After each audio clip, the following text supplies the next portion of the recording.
కళ్ళ ముందే లక్షలాది రూపాయల విలువైన మద్యం బాటిళ్లను ధ్వంసం చేస్తుంటే చూస్తూ ఆగలేకపోయారు మందుబాబులు. పోండ్రా బాబు అని పోలీసులు వారిస్తున్నా ప్లీజ్ సార్ ఒక్క బాటిల్ అంటూ పట్టుకుపోయారు.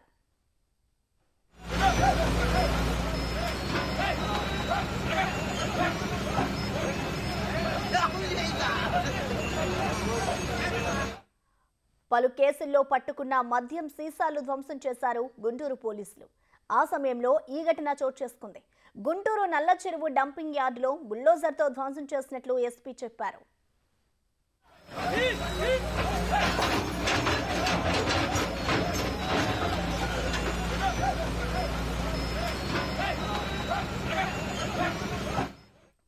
సాధారణ ఎన్నికల సమయంలో పెద్ద ఎత్తున స్వాధీనపరుచుకున్న అక్రమ మద్యాన్ని ఇప్పుడు ధ్వంసం చేశారు. వీటి విలువ సుమారు 50 లక్షల రూపాయలు ఉంటుందని ఎస్పీ వెల్లడించారు.